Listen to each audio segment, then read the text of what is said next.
Now, have you shown this movie to, say, the private equity guys, and what reaction did you get? Well, we've been calling Henry Kravitz every day trying to get him to give us an interview. He's refused to do that. It was actually interesting. There are blogs in their world too, just like ours. And some of the blogs, of course, attacked us, but some of them said, well, they're really making some decent points here. Because again, there are people in private equity, there are people like Warren Buffett who have said the tax law is unfair and needs to be changed. So I think we're on the cusp of something in terms of it's a way to really talk about economic inequities. And again, that the system is stacked, that the corporations and these guys have spent millions of, I think it was $30 million last year on lobbyists to get the laws to work in their favor. And we need to call attention to that and then change it. Now, do you see, I know you made a movie called Iraq for Sale, and there's a profit motive that kind of underlines a lot of the movies that you make. Do you see the war in Iraq as a war for profit, or are there other motives that you would say went into the Iraq war? Well, again, I try to stay away from motivation in the sense it's hard to categorize and prove motivation. What we can prove in the film Iraq for Sale is that Halliburton is making billions of dollars. What we can prove is that the head of Halliburton made $200 million in stock profit since the war began, and many other corporations. What we can prove is the way this administration, which philosophically believes you should outsource as much of the government as possible. So when you outsource it, what happens? Well, you're turning it over to corporations who are working to make a profit. They're not working to win hearts and minds. They're not working even to win a war. They're working to profit. And that we know for sure, and that we are seeing, and there's increasing evidence. I mean, of course, when I got introduced to Robert Greenwald was through the Uncovered series, or the Un series, as you say. I think there were 3 or 4 movies. We have a clip from one of the movies. It's called The Uncovered. And let's take a look at it. The danger to our country is grave. The danger to our country is growing. Weapons of mass destruction. Iraq's weapons of mass a destruction. Clear threat to the United States. There's dozens of ballistic, biological, and chemical agents to kill millions of people. We were all wrong, and that is most disturbing.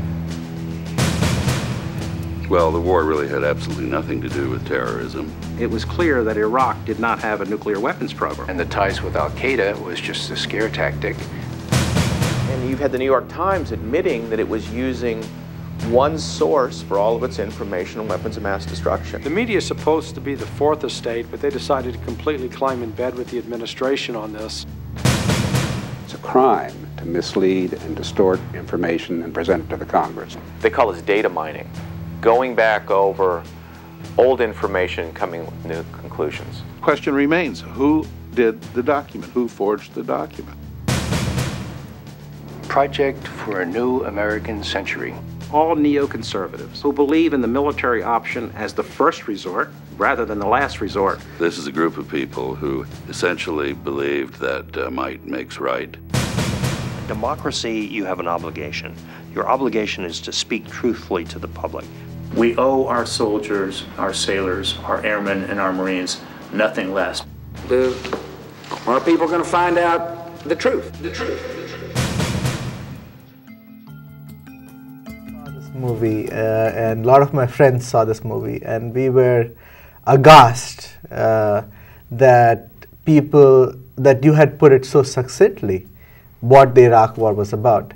Now, looking back at your Uncovered or the Un series, what are your thoughts on it? Did it make a difference? Why did you make it?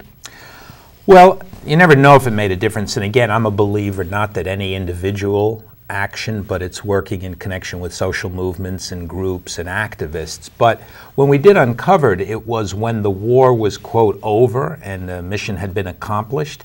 And it was an extraordinary response in the sense that many people knew that we were not being told the full story.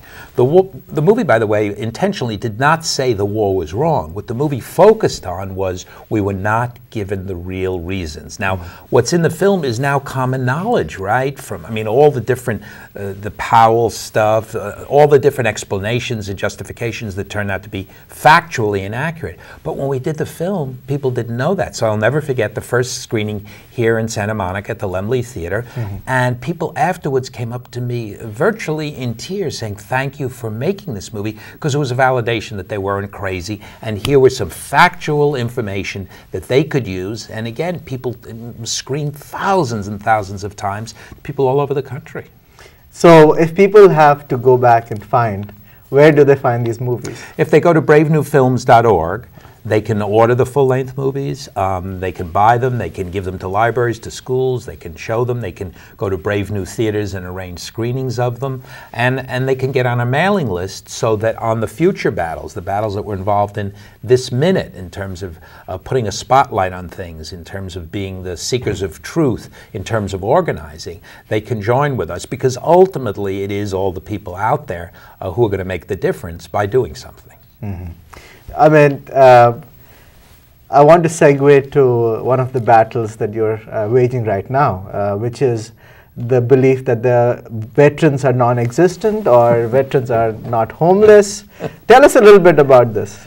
Well, we've been doing battle with Fox News for quite a while. First with Outfoxed, and now in the last year we've done a series of these short viral videos called Fox Attacks. Fox attacks the environment, Fox attacks women, Fox attacks Black Americans, and we put it together and do it quickly. We don't have to wait a year anymore because the internet and the technology allows to. So we saw about 2 weeks ago, Bill O'Reilly in his infinite wisdom was attacking John Edwards, because John Edwards said there are 200,000 homeless veterans. Well, there are. So Bill O'Reilly goes on and says, no, prove it, show me one. And Jonathan Kim, our co-producer, comes running into my office. He says, you're not going to believe what he's saying. So in 12 hours, we found 3, 4, 5 homeless veterans. We put them on video, and we sent it out. And we got a tremendous reaction all over the internet. And then a week later, some of these veterans went to Fox News with a petition. 18,000 people said, apologize, O'Reilly, apologize. And they went, and what happens was O'Reilly films them, he sends his producer down, and then he mocks them and attacks them on television. And then Olbermann attacks him. Then he comes back and attacks me for making a movie that you'll have to go to Brave New Films, I won't tell you which one it was, and giving me a lot of grief. But we're still in that fight. And, you know, look, it's outrageous, it's who he is, but he's dead wrong here factually, and he's attacking people who worked and given their lives for our country, asking them to do this. A man who makes $9 to $10 million a year, by the way. For those of us who don't watch Fox News, we have the clip available for people to see right now. Tonight, 200,000 men and women who wore our uniform proudly and served this country courageously as veterans will go to sleep under bridges and on grates. I mean, come on. The only thing sleeping under a bridge is that guy's brain. We're still looking for all the veterans sleeping under the bridges, Ed. So if you find anybody, let us know. I slept under a bridge many a night. I was in the United States Army from 1987 to 1989 on active duty. I'm a veteran from the Vietnam era. Did a tour in Iraq. U.S. Army, I was a cargo specialist. I served in '85. Because that's all the guys said for the last 3 months. Don't kid yourself. They may be out there, but there's not many of them out there. There's a lot of homeless veterans out there, and anybody that would even imply that there's no homeless veterans is out of touch with reality.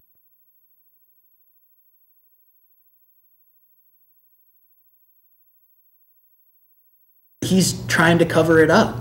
I would say to Bill O'Reilly that he and I probably share some similar views, but I don't agree with him on this one thing. I think that he's being a little bit naive. I don't think he's a veteran. And because if he were, he would know that there are homeless vets out there